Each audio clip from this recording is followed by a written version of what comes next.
It's been a while. It's been a minute. But I'm back. And this time I came back with something special. So, this is the Convo Special Being Black in America. And I decided to do this special because I just, to be honest, I feel like there's a lot of people speaking for us, speaking for my culture, speaking for my race. And I just feel like we're not always given the voice to talk for ourselves and how we feel about the position. I feel like there's too many people talking for me or for us and not listening to what we have to say. So, with this one, I plan to change that. This was actually about 2 hours long, actually over 2 hours. Because it's so long, what I decided to do was split this up into three parts, which I will be releasing every Friday. Now, with that being said, because this one was such an important conversation, I was actually able to get me a sponsor. The mission of Mimi's Minis Gourmet Treats is to share a hug with every little bite. The treats are like little hugs, and they are just perfect for celebrations, care packages, just because, or I miss you, token, or to lift someone's spirits after they had a hard time. Sweet treats have a way of making any moment a little better. Mimi means grandma in German. And Mimi's Minis was birthed out of cherishing and sharing how that as a symbol of spreading sweet bits as that of a grandma's love with friends and family in such a special way. There's nothing like remembering and feeling the sweetness that a Mimi smile, hug, lesson, and treat can give you in many, many ways. Mimi's Minis is just a way to remember a piece of that in a small way.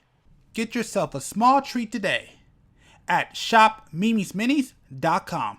The link will be in the description below. All right. So, I'd like to thank all of y'all for showing up. I appreciate it. And just the reason why I kind of brought you guys together was because I'm sure we all see what's going on in the world and in the news today.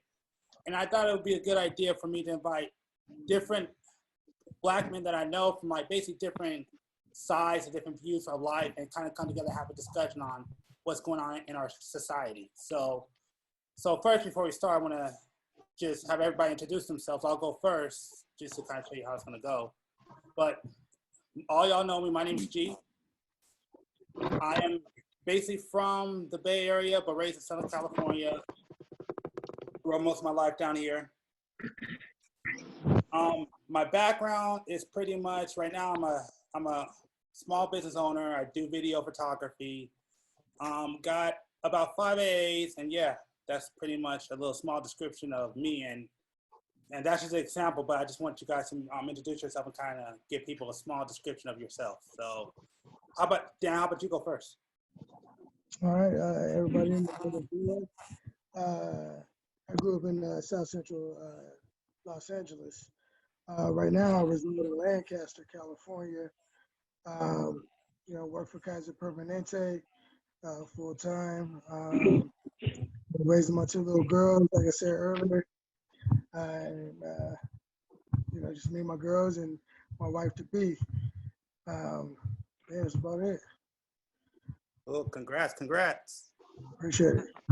Yeah. All right. How about you, Norris? Why don't you go next? Hi everyone, I'm Norris. Background, basically grew up in San Diego, California, moved out to Lancaster, California, been growing up and building myself and my family together under one roof for sure. Got 4 kids, woo wee. 2 boys, 2 girls. Background when it comes to work and all that stuff, it's a lot of different stuff I do, but main occupation is teaching. At the same time, I have degrees, but I don't feel like it's necessarily for me to sit there and talk all that stuff. I have an MFA. It's cool. It is what it is. That's not. There's more than one way to learn. Is all I'm saying. True that. All right. All right. How about you, Keith? Go ahead, man. Yeah, Mike, aka Keith, has Gmail. I live in Vegas, but I grew up in California, basically, Pasadena. I got 2 kids, boy and a girl. I've been doing security for 10 years now out in Vegas, so you can only imagine how that is. That's about it. I mean, I'm a simple person. I'm a Libra. I mean, if anybody cares.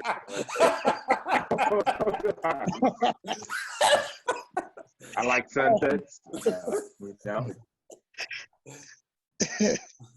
I mean, obviously, telling y'all this don't matter, but hey, no. I'm in a relationship. I've been in for 9 years. Love her. I'm not getting married. I don't know. I'm terrified of marriage, but more power to anybody who wants to get married. She ain't changing on me, no. Okay. No. All right, Jason. How about you, man? Oh, what's up, y'all? My name is Jason. I'm born in South Central Los Angeles. Was out there about 10 years, and then my mom moved me and my brother to Lancaster in '95. So I've been out here, 2/3 of my life. I'm a musician. Family is all into music, through about 2 or 3 generations, and got a family-owned business. Me and my mom, my brother, do different things. Just dabble a little bit in whatever comes in the music game. So that's pretty much that. That's cool. All right. Well, thanks for introducing yourselves. And I guess I'll start with this question. I'll start with you, Keith. What is Black in America to you? Black in America to me. Mm-hmm. Okay. Last, like why you gonna put me on the spot like that? I mean, I'll give you a short summary. Black in America to me, for me as a person, I'm not gonna speak for all of Black people, but Black people in America to me is not as hard as it is for most people. It's like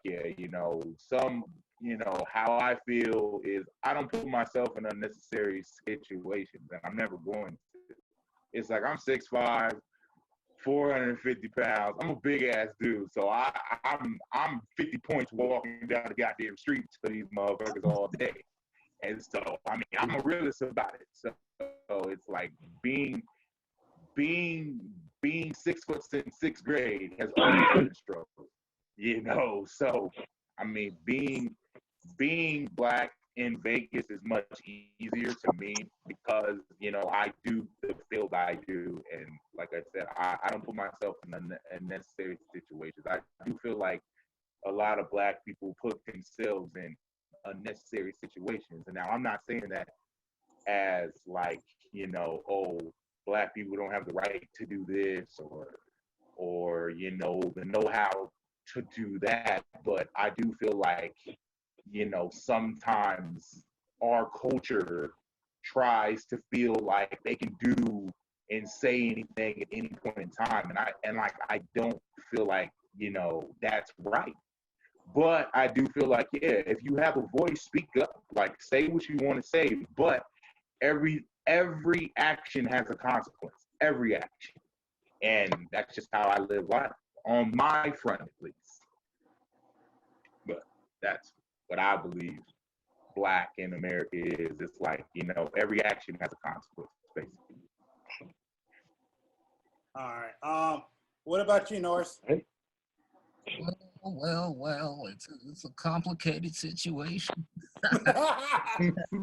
I mean, in all reality and aspects, like different aspects in the realms that I work within and do things in, it's like there's sides, there's lines, there's all this stuff, there's pressures. So what I mean by that is on one side of the fence, say to my Black brothers and sisters, is, well, why you not standing up? You not saying no much on your social media and you ain't do. Okay. I'm not going to take offense to that or anything, but there are things that I'm working on to improve actual actions that you don't necessarily see through social media.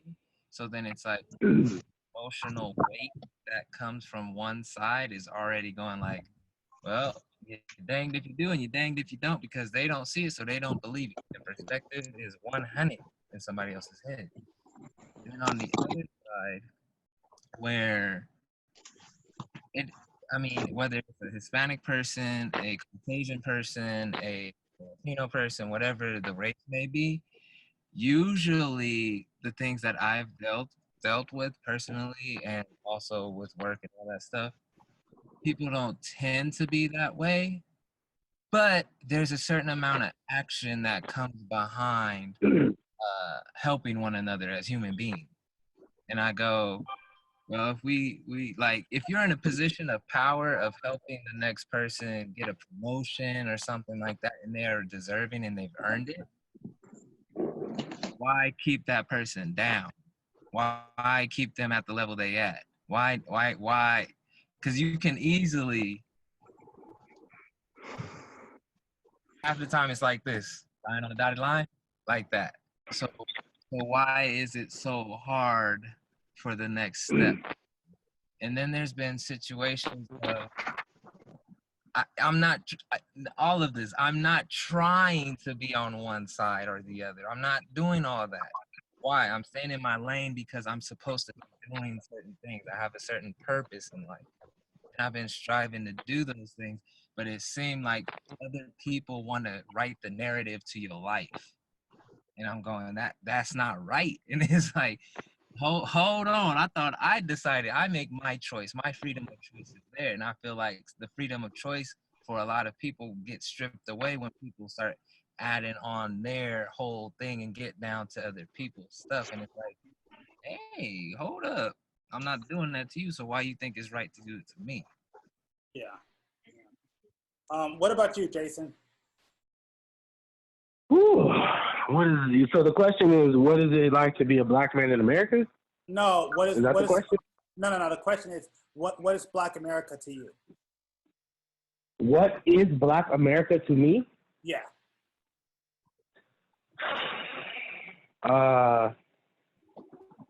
Black America. I mean, I'm trying to get. What do you mean? So what is Black America? I can get it. So basically, like when you look at black or just black, like to you, like what does it mean to you? What is it to you? What does it mean to be Black in America? To you. Right? To me. Yeah. Okay. To be Black in America, to me, in 2020 is no different than any other point in history of being Black in America.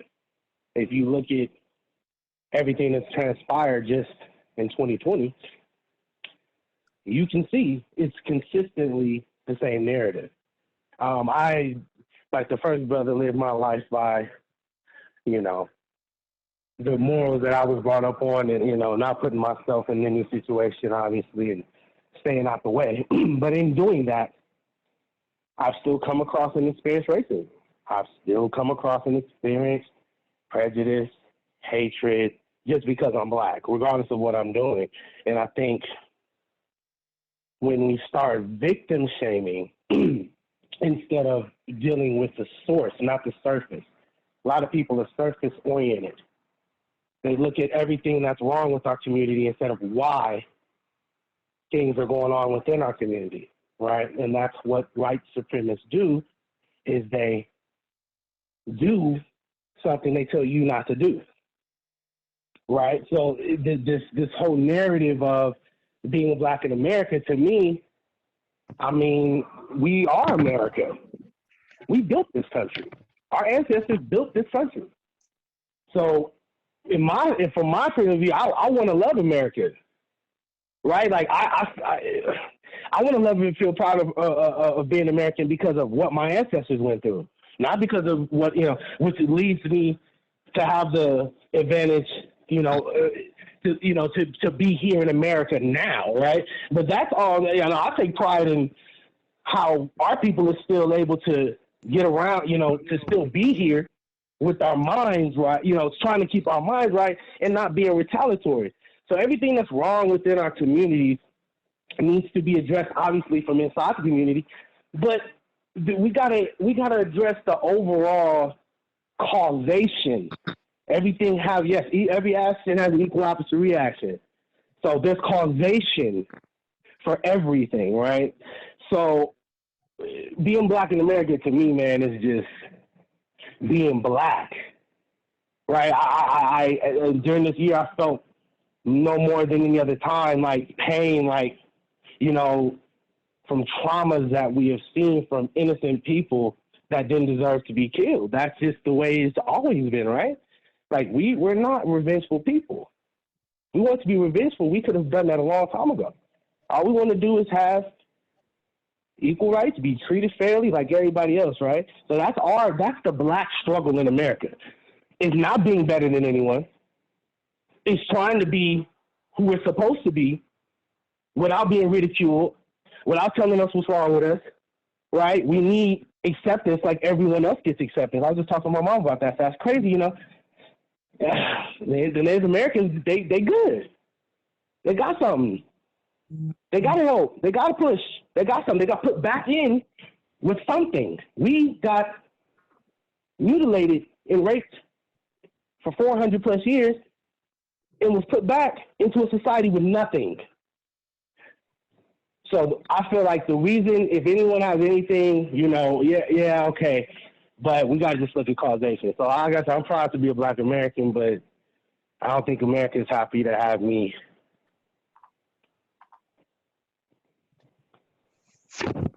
All right, Dan, you're the last one to go, man.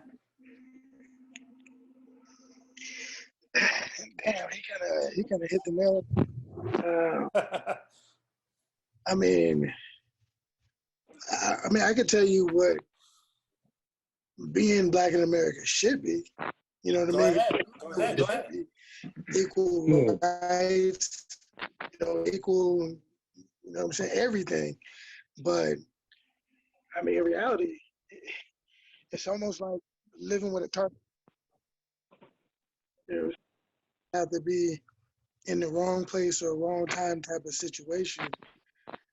But for some reason, you always get caught up in something, some way, somehow. You always we always gotta fit the description of somebody that did something wrong, or it's tough. Honestly,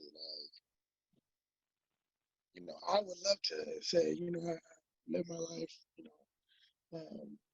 Obviously, I live my life how I live. I obviously, you know me, Brandon. I don't, super cool, cool with everybody that I meet. I really don't. I don't start trouble with nobody. I don't think about trouble. Like, I don't live my life like that. You know what I mean? Because it's not important to me. For me, what's important to me is, my family. That's first and foremost. But at the end of the day, being a Black man, I can name countless of times where, I've got pulled over by the police for no reason. Countless of times where I'm just walking in the mall or down the street, and I've had white women walk past me and tugging on their purses, or walk in the other direction because, what I'm saying, they think I'm a Muslim or whatever the case may be. So, like I said, being a Black man in America should be living free. You know what I'm saying? Living to do what everybody else does, being able to do the same shit that everybody else does. But it ain't like that. You know what I'm saying? We, like I said, we constantly got a target on the back, no matter how much good we do, or how much good, no matter the positive stuff that we bring to the world or the people around us, it always seems to have negativity that follows in some way, in some aspect of our lives. Always something negative always ends up coming back. And that's just being Black. You know what I'm saying? Like, ain't nothing we can do about it. all we can do is just live our life how we can and try to avoid as much of the bullshit as we can. But like I said, at the end of the day, you just never know, you know. Yeah, I mean, it's a tough one, man. Yeah. Well, let me ask this question then, because one of the Can I things say that, something? go ahead. Or No, go ahead. Well, Go. no, This is I a mean, discussion. okay. I just want to say one thing when it comes to black people being oppressed, but it's Hey, like, hold on a second. Hey, just so yeah, everybody knows, if you guys want to chime into what somebody says, be free to. This is a discussion, so if you hear something that you okay. want to go deeper into, just go ahead and say what you got to say. But yeah, go ahead, Keith. Yeah, so with black people being oppressed and the times are how they've always been, it's like, it's like you make a good point, but at the end of the day, it starts with us. It's like, you can't blame white people or any race for treating us a certain way, because even in slavery time, it was a divide. It was, it was house black people and then it was slaves. It was like, yes, okay, how they chose that is how they chose that. But it's not like I've read history, I've saw the movies. It's like, yes, and these house black people, yes, were treated better than the certain black people of darker skin. And it's like, those were treated differently. And it's like, to this day, it's like, you wouldn't walk up and down Compton with a pocket full of money telling other black people that I got a pocket full of money. And like, I don't like when black people sit here and say, oh yeah, connection, this and that, and we need to do this, and white people are the problem. It's like, no, we spend so much time against each other and trying to outdo one another. We don't leave anything for our kids. We don't do nothing. And it's like, that's not all white people's fault. It's like, yes, we have a lot of leaders and influencers and all this stuff. It's not like they're all going out there preaching for us and leaving us stuff and building everything in every community. It's like, I lived in Lancaster for almost 12 years of my life. There's nobody that comes out there to support all the black people that have moved out there from LA. It's like, I lived in Vegas, and yes, in the rural areas, yes, LeBron James sponsors Bishop Gorman out here. Kobe Bryant used to sponsor Sierra Vista out here. But those are nicer areas, of course. And so I'm not trying to stick up for white people, but I'm not going to sit here and say that it's just their fault and for how the media I disagree. I disagree. I respectfully disagree. All of that. Like, no, actors and I respectfully disagree. Like, hey, I respectfully disagree. So look at, and like, I tell people, what's the last all-black movie that we were creating a good life? Black Panther, to me, is a fictional film. That's the last all-black movie that we were portrayed in a good life, but it's a fictional film. And so I'm not going to sit here and blame it all on white people. And when we need to come together as Black Americans and stop feeling goddamn sorry for ourselves and rise up. Yes, I do feel like we. I disagree. Can I interject on that? Go on. Yeah, go ahead. Go ahead. Yeah. Can I interject on that? Yeah, go ahead, man. Go ahead. Well, like I said, everything is causation, right? So when you're talking about pulling resources together to start Black-owned businesses, I believe that should happen as well. But do you understand how many black people want to start businesses that can get loans? Do you understand how many black people are redlined? Do you know what redlining is? Do you understand how hard it is to, even if you want to be in the corporate system or get a job, how hard it is to advance as African American? What people don't understand is the systematic racism, systematic oppression is real. Now, that's number one. Number two, when we talk about us going against each other, that is something that needs to be fixed. But at the end of the day, how do we fix that, right? So how do you fix the divide that was brought there from slavery, right? Well, that starts with not having self-hatred, right? Okay, now to move past that, That requires psychological rehabilitation. When someone goes to war and they get PTSD, they're supposed to come home and get treatment. But when we see black men get killed all the time, online, virally, we don't need nothing for that. And what I'm trying to say is we are still in pain. We are still in traumas. And at the end of the day, being in low economical situations and poverty only enhances that pain. There is a compromise. There's a system, like this called the systematic. It's in the fabric of America to keep black people down. This is not a narrative that black people are creating. We don't wake up every day and ask for reparations like we deserve. There is a systematic agenda to keep black people down from every walk of life, from the law firms to the prison systems to every financial systems. Everything is geared to make it harder for us, as opposed to that white person you're talking. That white person you're talking about don't live the same life I live, regardless of financial situations. They go through life experiencing life differently because of the color of their skin.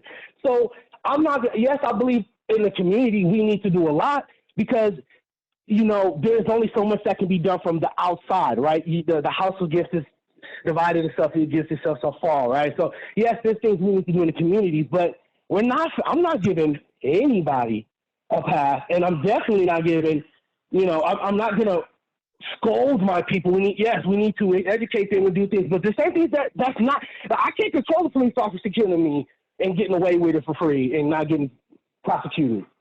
I can't control getting lynched in the streets. I can't control a Karen calling the cops on me. And because she called and said it was a black man, they're going to come in and like kill me. There's certain things we can't control that need to be controlled by the people that are in control. We don't have any power. Even the small little celebrities we have, okay, great. Yes, they should do more, but we don't even have a lot of them. We're only 13% of the whole entire population in America. So it's not even a lot of us, period, in numbers-wise. It's only so much that can be done. When all the people at the corporate offices are all white and all their grandfathers was slave owners and racists, and all the police chiefs, and all the DAs, and all the judges. Like, what are we talking about here? So people don't understand what is set up here. Why are more black people incarcerated than anybody else? We're no more savage than anybody else. Actually, if you want to talk about savage, I would think the Caucasian race would be the most savage race of all time. They're more savage than anyone. Right? So why are we no more savage or beastly than any other race? Why are we disproportionate in everything? Why do we disproportionately get killed by cops? Why do we disproportionately have bad health care and die from malnutrition and bad health? Affected by why is black people consistently answer that question? That's all. I mean, I get that's all I'm saying. I get it, but there's always causation. We didn't set ourselves up for this situation, and we're going to need help. We're going to need allies to help us, because at the end of the day, racism is something we can't change. That's something in somebody's heart. You can't change the way someone feels, but we can break down the systems of systematic racism and make it an opportunity for somebody to get up out of the hood. When you got crabs in a barrel, when you got people in low economic situations that have nothing, you put any animal. The ghetto is an experiment. Was an experiment. You put anybody in that situation, any animal, they're going to do the same thing. Lack of resources, lack of education. You fight. That's what happens. So we can't feed it to the narrative of, oh, black on black crime, and you guys, we're not going to respect you because you don't respect you. Well, you didn't respect me even when I did respect me. Even when we were doing right, you still didn't respect me. I'm not going to victim blame, and I'm tired not to play the same narrative that goes all the time. People respected themselves, though. That's the point that I'm trying to make. Like I said, media is what runs. What are you talking about? My grandparents respected themselves. The civil rights era. What are you talking about, brother? My grandparents were great business folks. That civil rights era were black people that respected themselves. We've always respected ourselves. Exactly my point. 40, 50 years ago. That's not the. I'm saying our black people now for the last 20 years are taught to only be. But why though, my brother? Have you asked yourself why that is happening and then go point that blame at the person that's happening? Like, the last 20 years, do you know what happened in the last 20 years? Do you know what happened in the 90s? Do you know what happened? Do you know about, have you watched 13th? and how they started locking up people, and that's the new modern day slavery? What are we talking about? Like, I give it. You didn't hear about the crackheads, the drugs and gangs and guns? We don't own any claims. That's what happened. Yes, it's consistently happening today. How are we gonna get better if you got my foot on my neck? How am I gonna breathe? If they got their foot on my neck, I can't breathe, brother. We got to be some level. I'm not taking away personal responsibility for each person. But what I'm not going to, yes, we've been fucked up even more over the last 20 years. It's getting worse. Look what's happening now. It's not getting better. Like I said, I'm not saying that it's not. I'm saying that, like I said, when it comes to what we are taught as kids, I'm saying that it just has to be some, like, I'm not saying what you're saying isn't right. I'm saying, yes, I agree that that's part of it. But I'm not just going to sit here and say that's a majority of it. It's like we were. Then what is the majority of it then? Then what is the majority? If that's not the majority of it. Hold on. I personally don't feel like that. What'd you say? No, go ahead, Keith. I'm going to let you answer. I'm saying that a majority of it, yes. Just like you said, civil rights. Like, yes, if we marched and protested and this and that, but it's like, yeah, that's not it. That's, like I said, I'm not going to sit here and say, because yes, stuff gets done, and when things get bad, and when black people rise up and riot and all this other shit, that's when changes start happening. But yes, I feel like how are we supposed to do that? We don't have any resources. That's what happens. But we don't have any. What I'm saying is that we aren't taught by our parents or our grandparents. That's not what happens now. I'm saying that Martin Luther King would have had to been taught to fight for something, no matter what. Not one black person is going to sit here and take part in their, like, stop their whole lives and march for miles. Not one black person. That's what Martin Luther King did. That's what Malcolm X did. They said, you know what? My life is over. My life is over. I'm going to fight for this next generation. Not one black person is going to stop using their phones, stop social media, stop none of that. And to march and fight, that's the point that I'm trying to make. I'm not saying I don't get the point, though. Wrong. I'm saying, are you going to stop your life and stand up for 500,000 black people and say, I'm going to start a revolution, no matter if this kills me? Because that's what Martin and Malcolm had to say to themselves. Like, I'm going to die for a cause at the end of the day. Are you willing to die for a cause? I'm so tired of black people saying all this shit, and they're not willing to die for a cause. Get out in the street. So what are we talking? I mean, we're already dying for a cause. We're dying for a cause right now. Hey, hold up. Norris, you got something to say? Go ahead. So first, I gotta attack it how it is and how I see it. Every situation is not handled the same. Like, some of that literally comes down to the skin color you got. Like, if you see a drunken brawl at the fairgrounds and it's just Caucasian people, okay, we're gonna calm this down. Nobody got to get a ticket. Nobody got to go to jail. Let's situate this way. But then if it's a fight amongst youngsters that's black, and this, I've seen it happen, and I go, why is that treated differently? How? Then to move on and move forward to, like, us as a people not doing enough for ourselves. Sometimes it does take people that are leaders, like us having this conversation right here, right now, to stand up and say, we do feel a certain type of way about it. But at the same time, you hard pressing on the line when it's like literally people are out here trying to help it. And it's like, I'm not trying to step on nobody's toes, but at the same darn time, don't try to play like it ain't no people out here trying to do it. And I know, I get it. Some people at home that might be the same skin complexion as me ain't on that raft, on that boat, on that stuff like that. Like, they ain't about that type of life. I get it. Not everybody might be for that. But also at the same time, they might be comfortable with that. And if they're comfortable with that, hey, I got to talk to you real quick if I know you. The only reason I want to talk to you about it is to see where your mind is at. And why do you see this as okay? That's it. Other than that, I'm gonna leave you be. That's your business. But at the same time, when we sit here and act and portray, and our action says, well, this isn't really happening. What really happens is that's a test. That is a test. Literally, oh, so it's okay for this person to say this. This person over here says, no, I don't agree with that. But then the majority kind of do. So they literally start moving that way. Like literally, if you pay attention to the social media and stuff like that, the stuff that's being moved in there, there are a lot of leaders that are actually doing things out here in the street, despite whether it's COVID-19, but at the same time being tested. At the same time of them risking their life fighting and standing for people's rights. If those people don't do that, nothing would have happened. Like literally, all of a sudden, I'm seeing these laws being changed in the arts district and Mm-hmm. all this stuff, and I'm going, oh, it's funny how if the people say and want to move a certain way, things can change all of a sudden.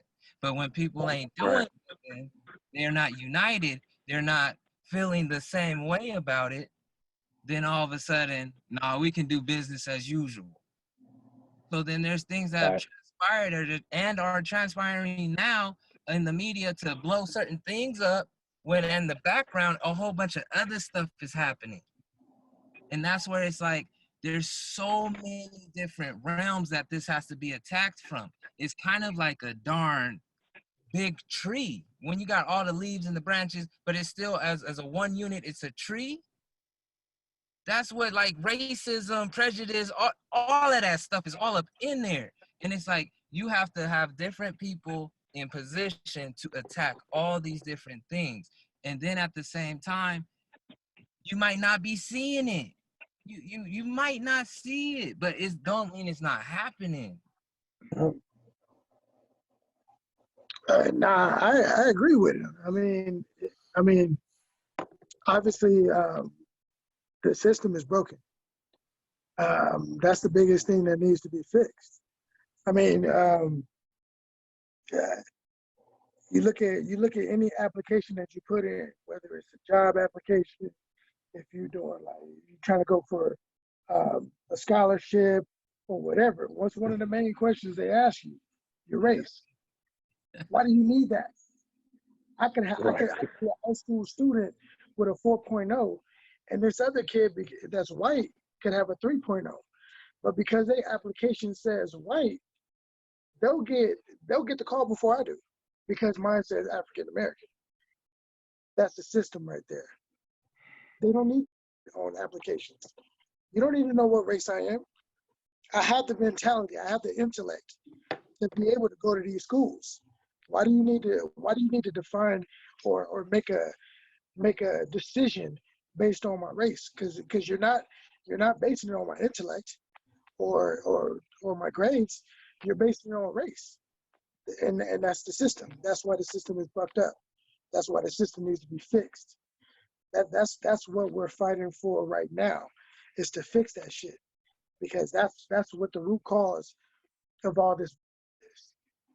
That and obviously, you know, there are people that are raised to hate other races. We can't do shit about that.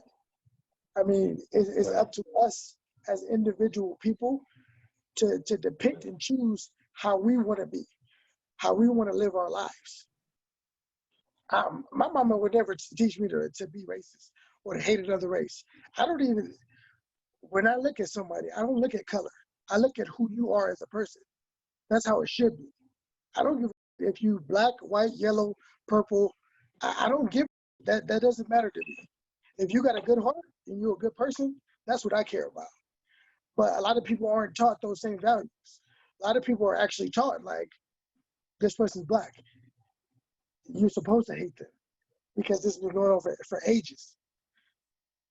That's the unfortunate part of our society, because obviously we're not taught that. As black people, our parents don't teach us, hey, grow up to hate white people. We don't give, we don't think about that type of stuff.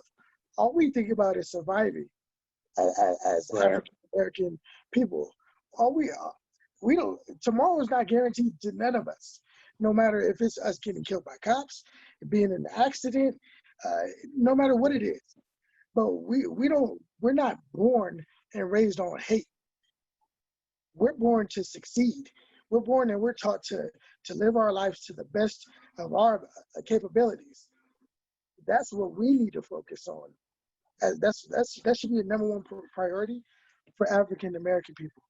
Is for us to live our lives how we're supposed to live them, how we want to live our lives. Not worried about all that other bullshit about he said, she said. Who gives? I don't give a shit about how somebody else is doing or whatever. I mean, if you're doing good, you know what? Good for you. I'm proud of that. But I'm not going to be about you and stressing over what you're doing. I'm gonna be living my life, doing what I need to be doing for me and for mine. The one thing that I noticed with a lot of Black men, we don't uplift each other as much as we should. That's one thing that I can say that I've witnessed through my whole life.